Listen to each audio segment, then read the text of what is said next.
The day I found out my wife, Clara, was cheating on me wasn't explosive. Ow. There was no dramatic confrontation, no screaming match. It was quiet, insidious, and it unraveled with a single misplaced text message. I was grabbing her phone to set an alarm for her, a simple, domestic act we'd done 1,000 times.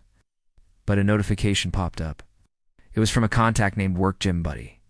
The message read, "Last night was incredible. Can't stop thinking about you. Same time next week?"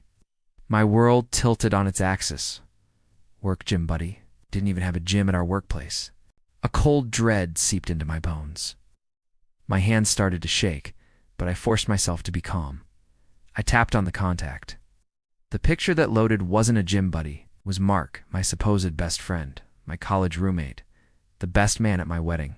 Duh. The man who had clapped me on the back and told me I was the luckiest guy in the world when I married Clara. The air left my lungs. I scrolled up. The messages painted a sickeningly vivid picture of a long-running affair. Secret lunches, late-night calls, weekends away disguised as business trips for her and boys' trips for him. They talked about me. They pitied me. They laughed at my cluelessness. The betrayal was a physical blow, knocking the wind out of me, leaving me gasping in the silent kitchen. For a moment, all I felt was a tidal wave of rage. I wanted to smash things, to scream until my throat was raw. I wanted to confront them, to see the shock and fear in their eyes. But then, a different thought, colder and sharper than rage, cut through the haze. Why give them the satisfaction of a messy breakdown? Why let them see how deeply they had wounded me? No.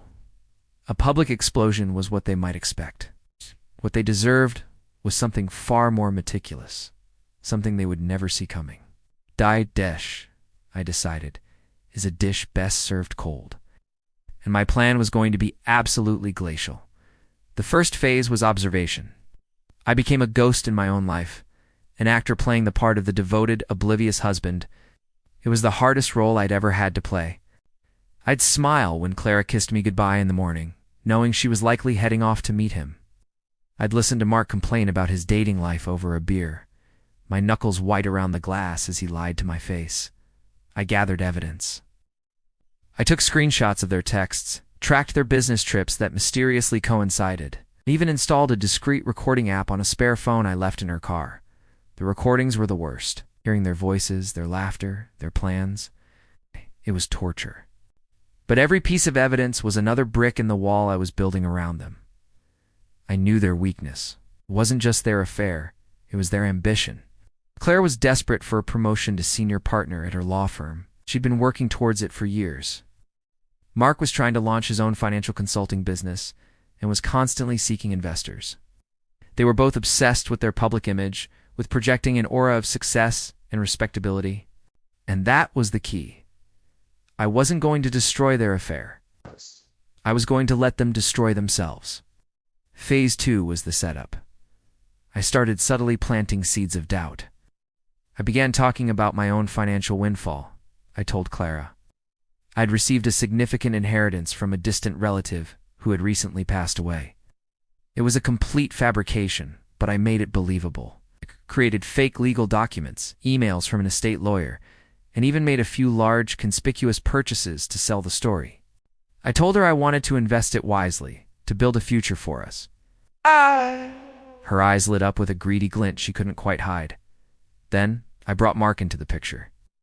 I told him about my inheritance and mentioned I was looking for a savvy financial consultant to help me manage it. I played the part of the naive friend, impressed by his supposed business acumen. I'd rather the money go to a friend than some stranger, I said, watching him take the bait.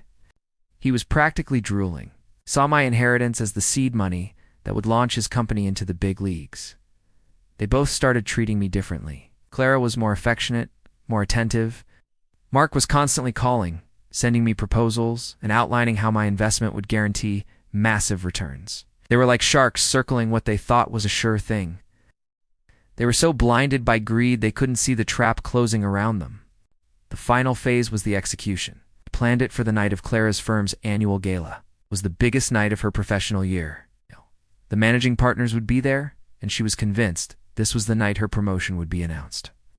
She spent a fortune on a new dress, radiating a smug confidence that made my stomach turn. Mark was there too, as her colleagues plus one, a convenient arrangement.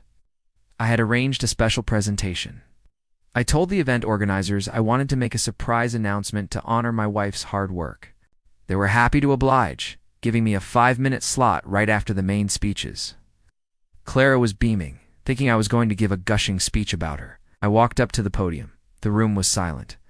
I looked at Clara, sitting at the head table, a perfect smile plastered on her face. I saw Mark a few tables away, giving me a subtle nod, no doubt thinking about the investment transfer I had promised to make the next day.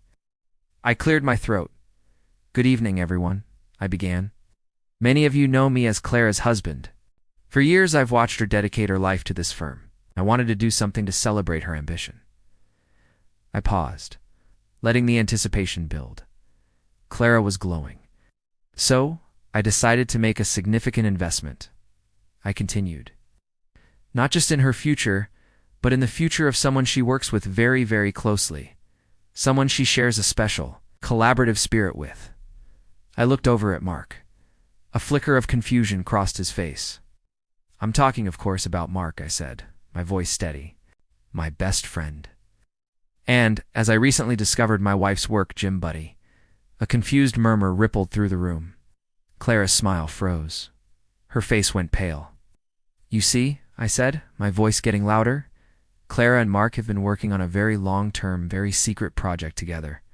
And I have the results of their collaboration right here." I clicked a remote. The large screens on either side of the stage, which had been displaying the firm's logo, flickered to life. The first thing that appeared was a screenshot of that first text message. "Last night was incredible." Then another, and another. A photo of them kissing on a hotel balcony from a business trip. Gasps filled the room. All eyes were on Clara. Her face had crumpled. The color had completely drained from it. She looked like a statue cracking apart. Mark looked like he'd been punched in the gut, staring at the screen in horror. But I wasn't done, and to fund this venture, I went on, my voice dripping with sarcasm. They were counting on my recent, rather large inheritance. I laughed, a bitter, hollow sound, which, by the way, doesn't exist. Just like the integrity of these two people, the audio started playing. It was a recording from the phone in her car. Their voices filled the opulent ballroom, Clara and Mark laughing about me, mocking my trust. Discussing how they would manipulate me into giving Mark the money. Discussing their future together, once they had what they wanted. The silence that followed was deafening. No one moved. No one spoke. The managing partner of the firm was staring at Clara with an expression of pure disgust. The careers they had built, the reputations they had so carefully curated, all incinerated in under 5 minutes. I looked at Clara one last time. The woman I had loved, the life we had built, was gone. There was no triumph in my heart, only a vast, cold emptiness. I hadn't won anything. I had just exposed the truth.